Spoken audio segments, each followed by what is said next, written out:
Welcome back to our Community Health Education Show. Today, we have the pleasure to have an amazing panelist that will going to share with us about childcare. This is a very important issue across the country and is one of the most important social determinants of health. Before starting, we want to introduce our panelists. We have Dr. Alexi Arauz Boudreau, who is the Director of the Population Health Management at Mass General Chelsea and is one of the most experienced pediatricians in our clinic. Then we have the Director of the Head Start program in Chelsea, Mrs. Joanne Stone-Liban, the Director of the CAPIC Head Start program. Also, we have with us Amy Eisen, who is the recipient of the Early Childhood System of Care grant, but also worked as a speech therapist in Mass General Chelsea and also shared her expertise with the Healthy Chelsea Coalition. And then last but not least, we have Maria Yolanda Parra, who is the manager of the home visiting program in Mass General Chelsea. Today we're going to talk about childcare and more specifically how we're going to some of the resources and tips in how can we care for our children, specifically from 0 to 5 years old. Welcome to the show and let's share about these resources. So before we start the conversation, we would like to discuss a little bit what those social determinants of health means. So per the World Health Organization, the word social determinants of health to refer to the condition where we are born, live, learn, grow, worship, and age. So all these conditions can have huge impact in our life. There's issues such as like job, our environment, childcare, and also schooling, and also like incomes. All this affect our health. United States lead in the world about medical research and medical care. However, despite all the investment we have in healthcare, we're not leading the health outcome in determinants such as like indicators such as life expectancy.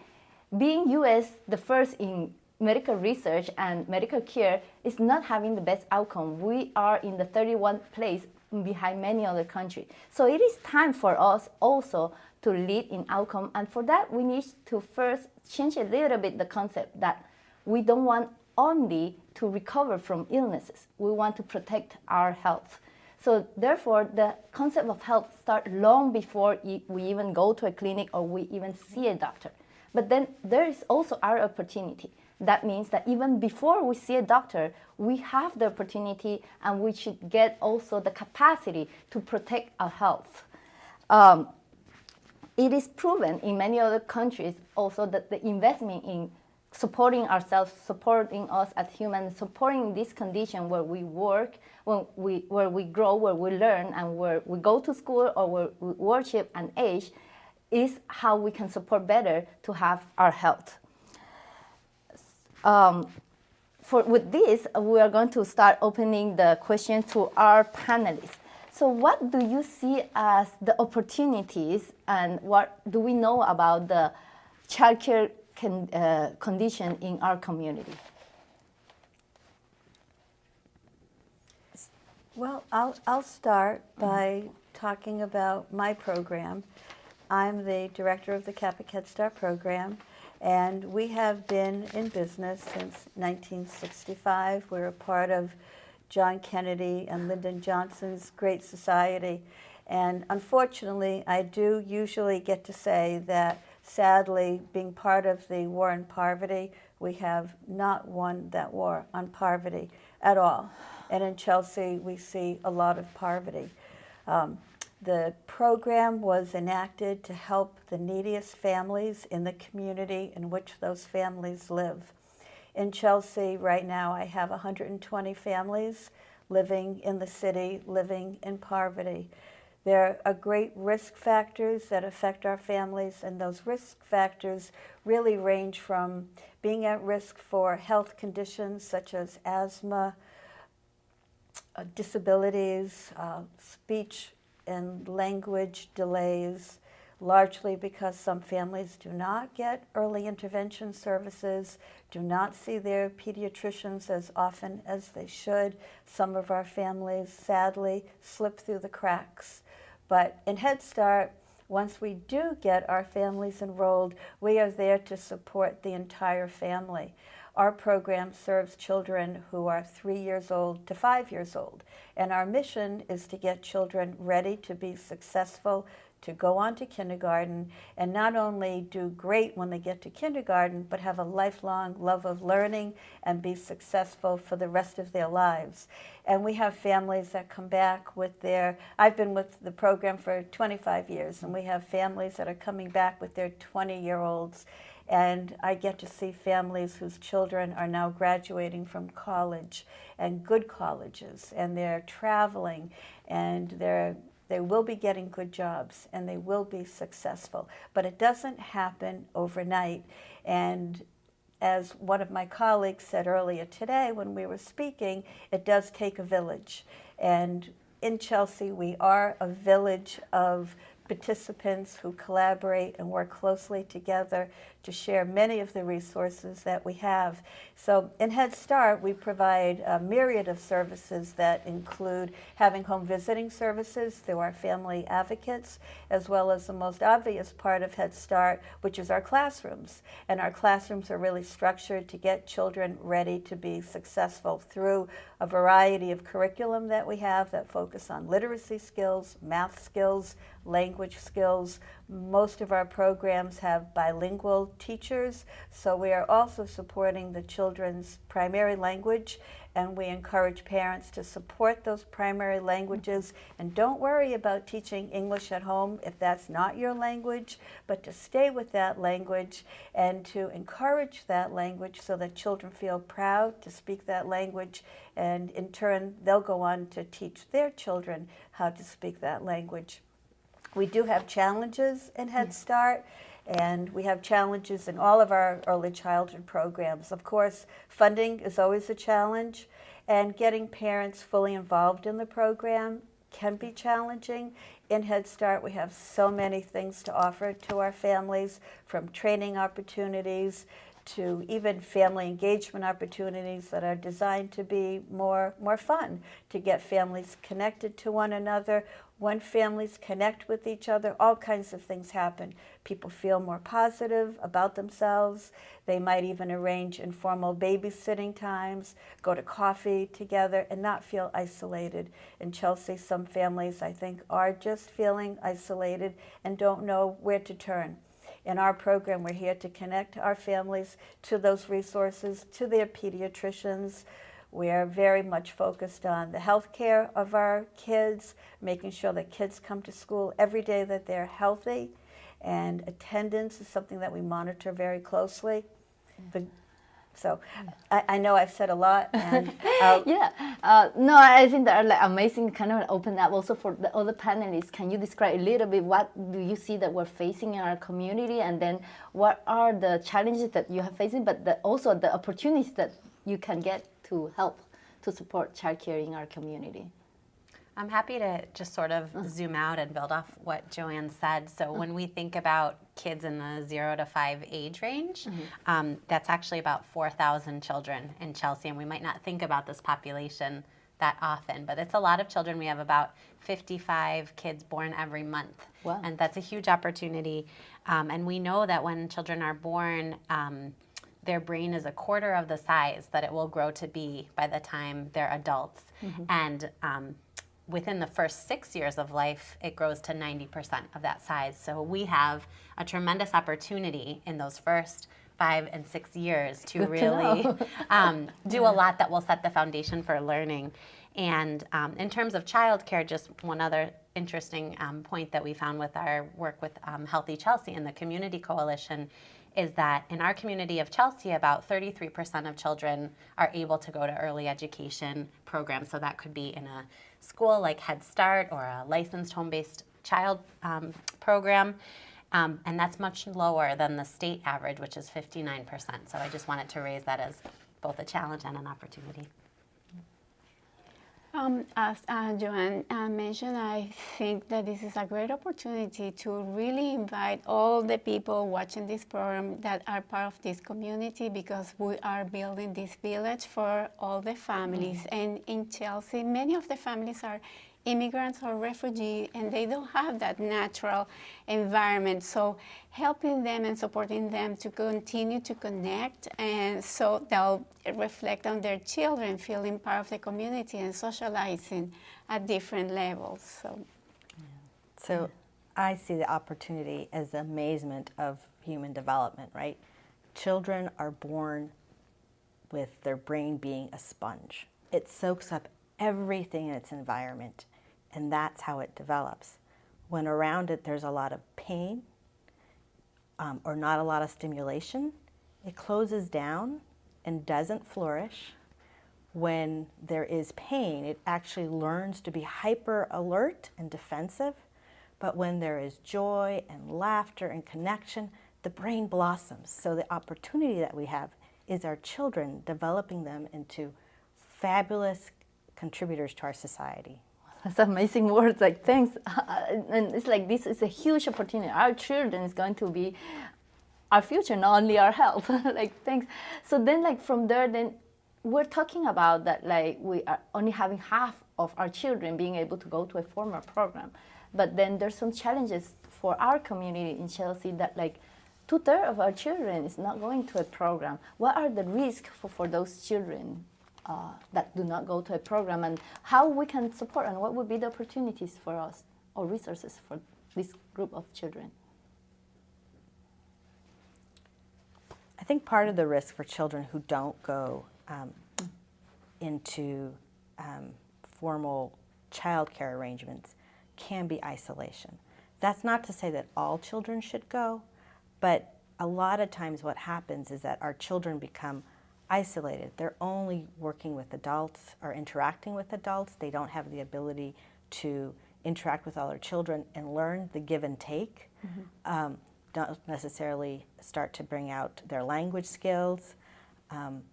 Interacting with children their own age and the ability to interact with materials such as books and toys and crayons, even if they eat them, is absolutely It's edible. fabulous for their development. And I just would like to piggyback on what Alexi said. Getting a group of children together and learning how to play is so important. So as they're learning language and math skills and language skills and all of those readiness skills that we talk so much about in Head Start, we know from the very beginning of Head Start that social emotional development is the key to growing happy, healthy children. And when children are isolated, as Alexi said, they are really being deprived of that experience, because we are social beings and we learn very young how to read cues and how to get along with each other. And we work very hard at that in all of our early childhood programs. It's really key. So for families who are thinking that I can do all of this at home, and you can do a lot of it at home, but exposing children to a group of children, whether it's in a formal preschool setting or through one of our other community programs, the libraries, our Family Network program, that bring families together for those socialization experiences, those are really important. And the other issue, when children are not part of a system where their needs can be identified, some of these issues, because they're not identified at an early age, may impact them for a longer period of time. So families that enroll their children in services such as early intervention or Head Start or other early childhood programs, we're there to pick up on those things that we know through assessment. We do formal assessment, and we're able to refer children to the public school for potential IEPs, so that those needs may be met through the public school, through therapy, through speech therapy. So that is one of the risks in not having a child enrolled in an informal preschool education. And also you mentioned when we were discussing before, there's challenges for our community. Can you mention why like many of probably our community does not come and get enrolled in these like amazing programs that we have in the community, the different early learning centers and also Head Start? Well, we are right now in a climate that is provoking anxiety, I think, in many of the families that live particularly in a diverse community like Chelsea, where families are really worried about immigration issues. They also may be worried that if they take advantage of subsidies that are available through the Department of Early Education and Care and through Head Start, these are funding opportunities, but they also may impact families in a negative way because they're seen as care. And that might worry some families that it could be used negatively as they go forward to apply for citizenship and residency. So those are some issues that I think are really impacting us right now that concerns me. The environment of fear, so like we Yes. should help and support our kind of community to dissipate some of the fears for them to go ahead and access and reach out for these services. And talking childcare as a social determinant of health for Alexi and Amy, who work directly with patients, and then Maria Yolanda, who go directly to the house. Can you comment why childcare can affect health?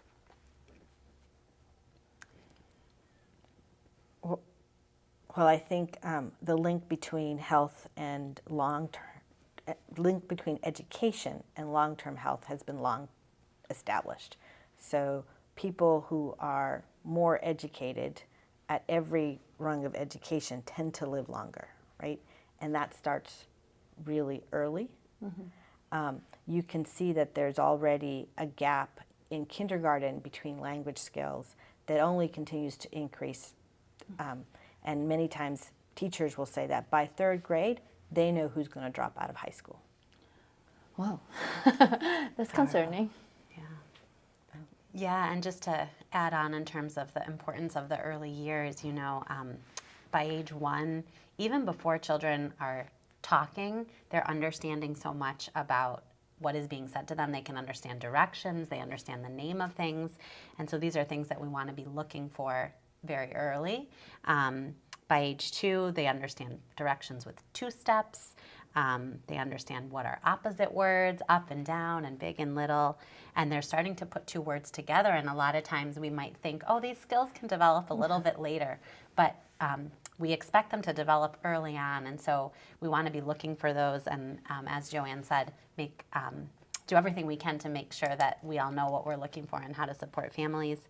And really by age 3, children should be talking like little adults, and if they're not, we want to support them in doing that.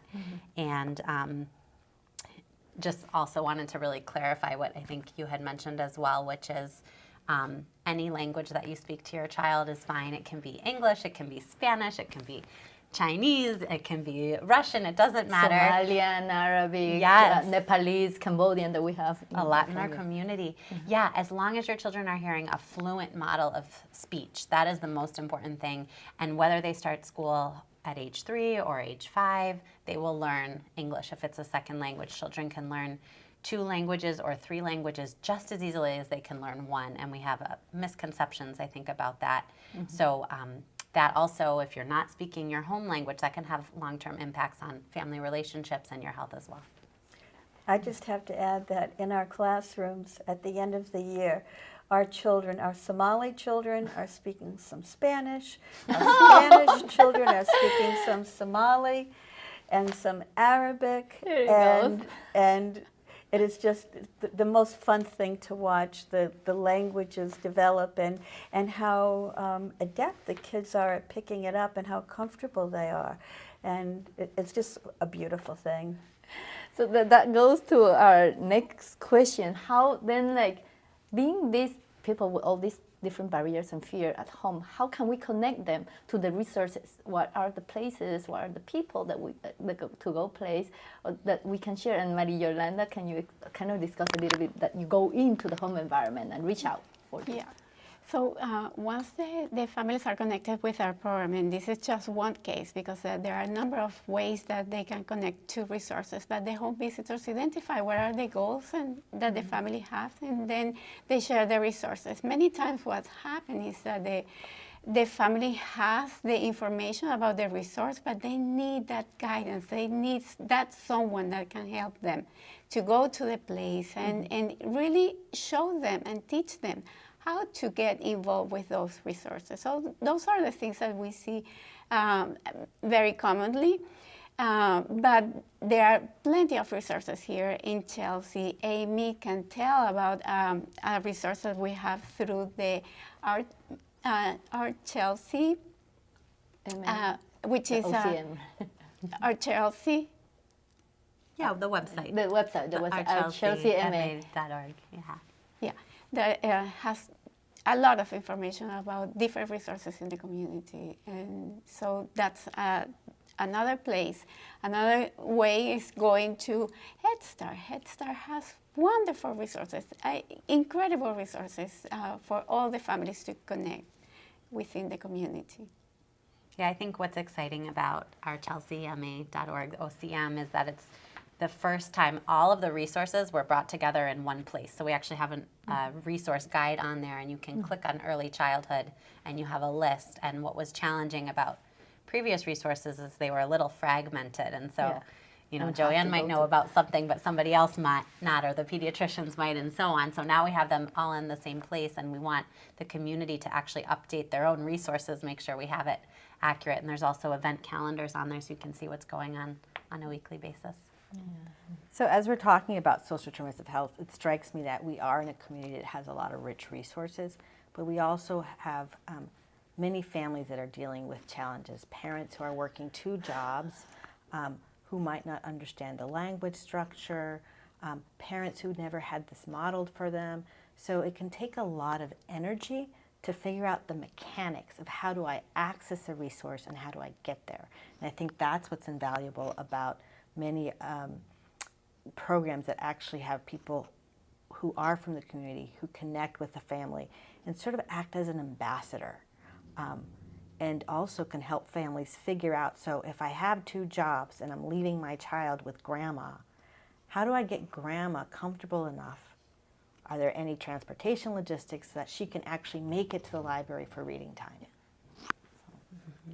Yeah, one concept that's been helpful for me in terms of thinking about young children is this 2-generation approach. So the way we help our children is by supporting their caregivers.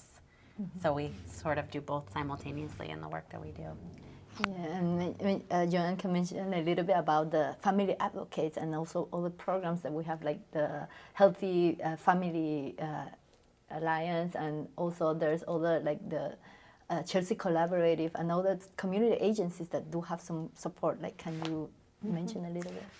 We do have family advocates, and our family advocates are able to go out into the community. In fact, we've been going out more and more lately, doing some door knocking and leaving our materials so that we can encourage families to feel comfortable to come make an appointment and fill out an application.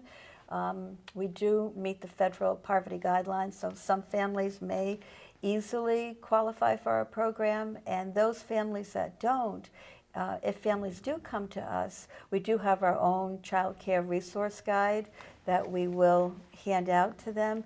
And if we need to, we can pick up the phone and call some of our other neighboring child care programs and try to connect them to that.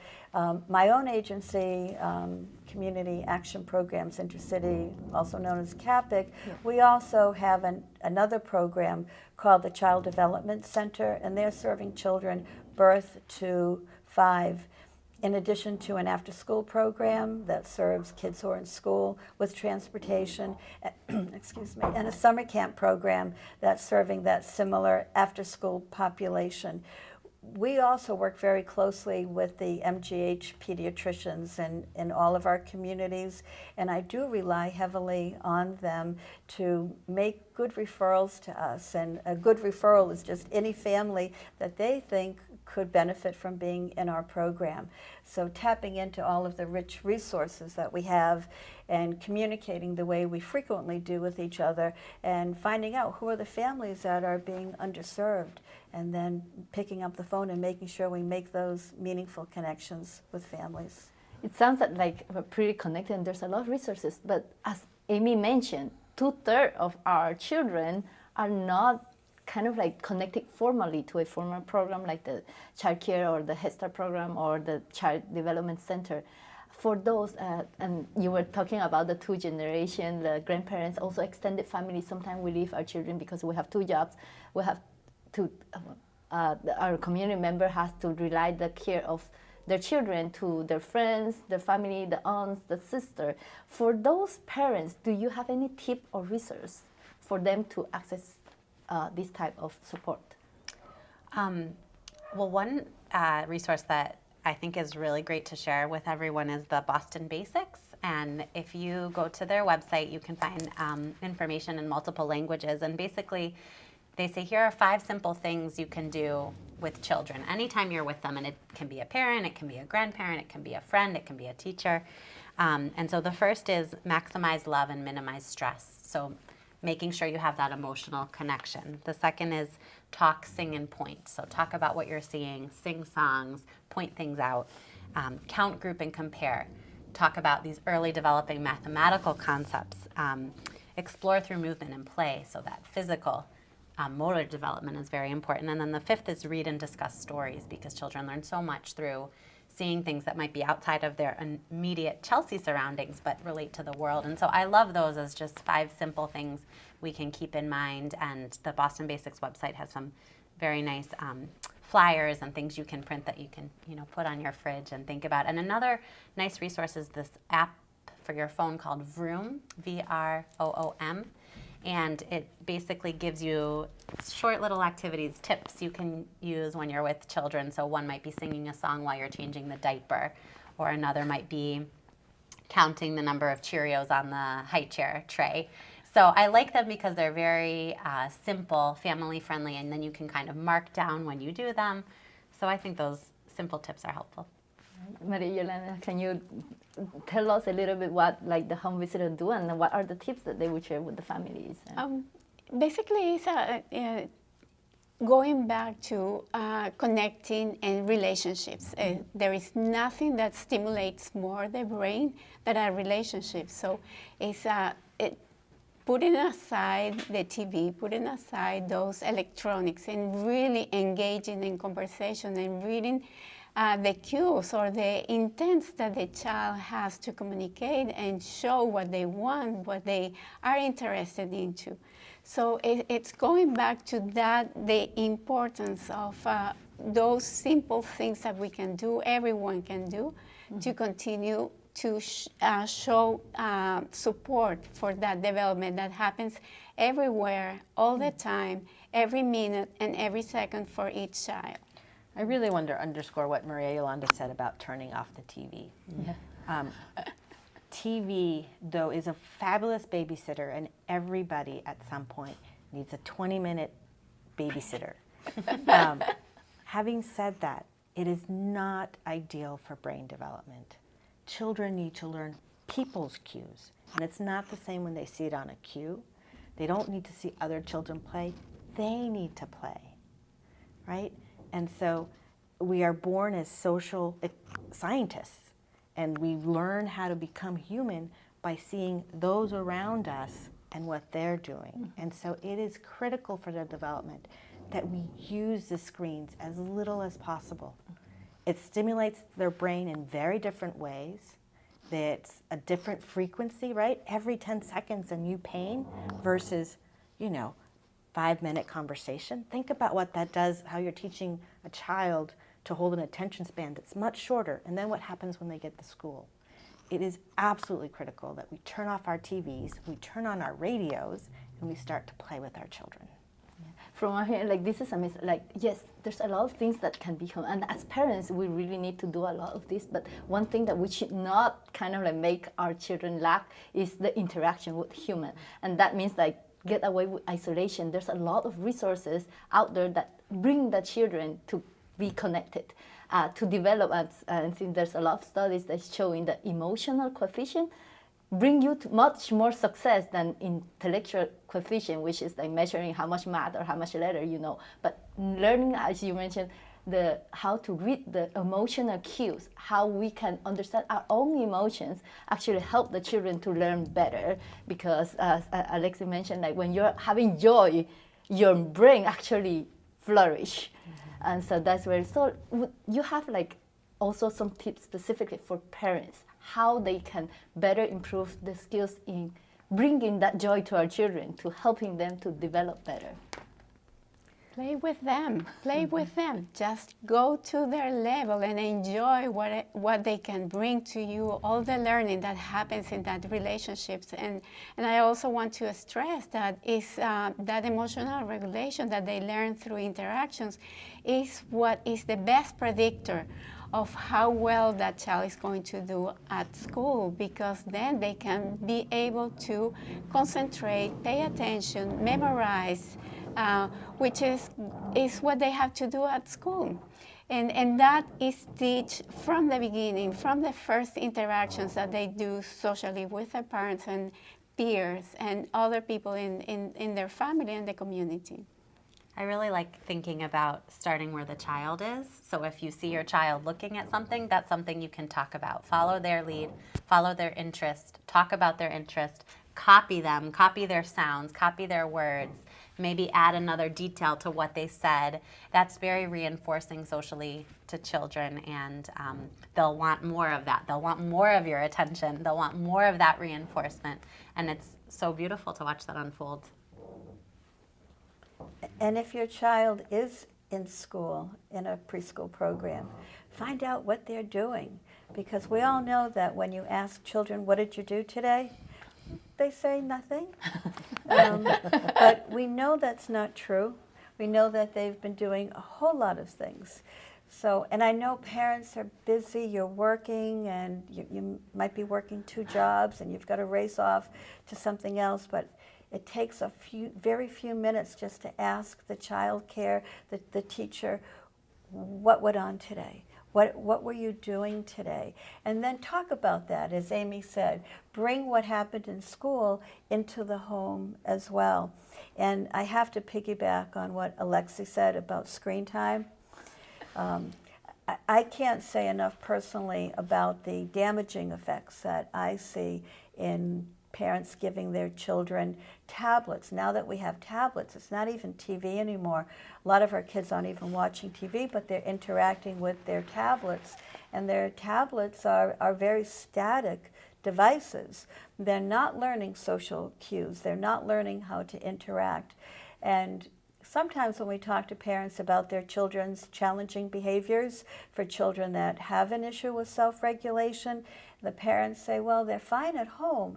And I say, what are they doing at home?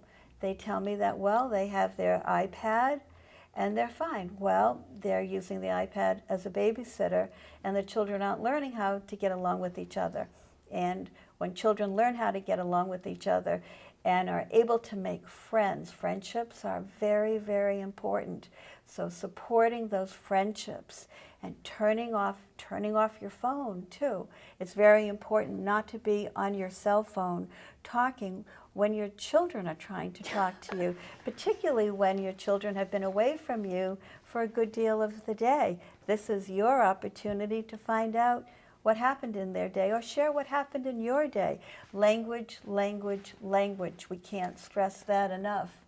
And even if your child is watching something that you might think is educational, it's not more educational than that interaction that they would have with you. Because in the first 5 years, the most important thing is that social interaction and what they're hearing and what they're learning. And even if your child's not looking, they're still hearing what you're saying, and it's important to just continue that.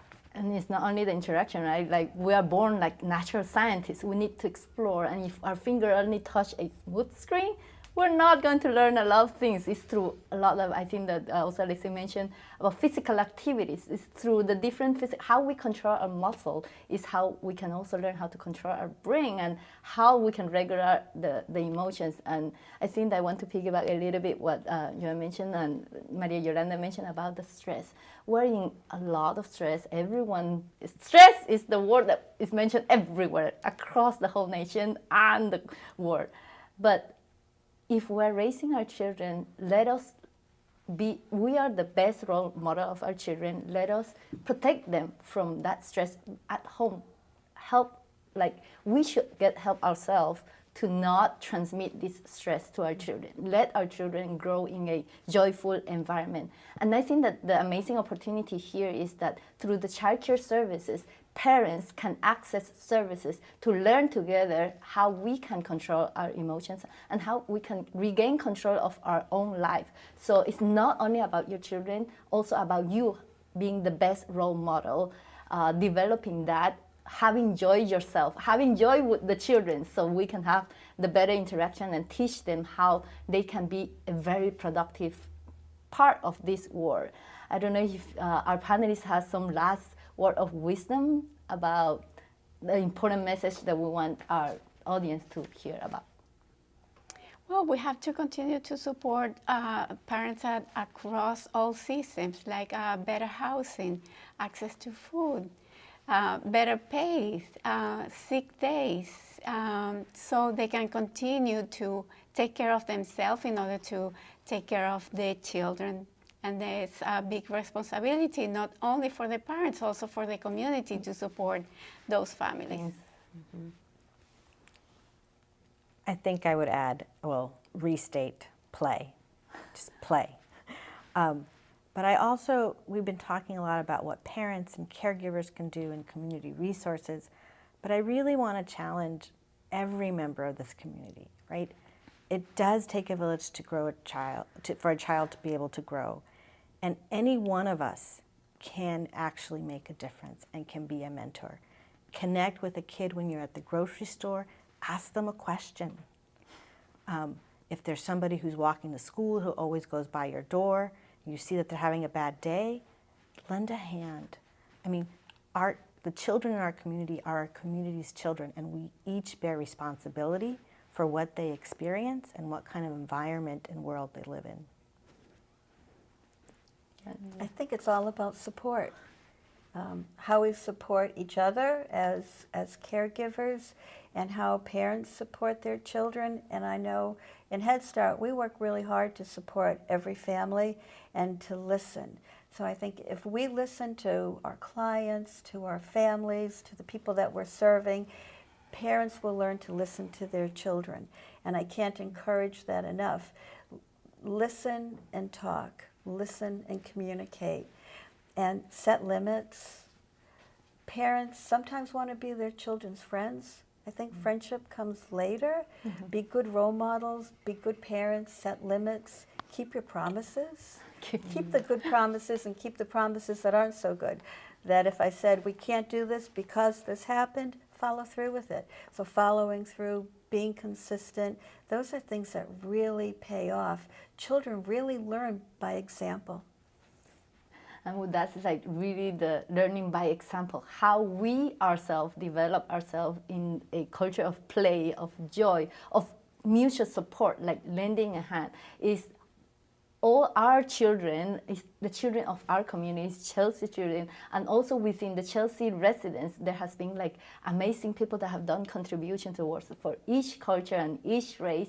So be proud of all those things and learn and get a good role model, but be yourself a great model for children. So I invite all of you to join us to be able to raise a better, not only better children, but also a better community and then a better future. Thanks again for listening to our show. We will have all our websites in the PowerPoint to follow, and thank you for being with us.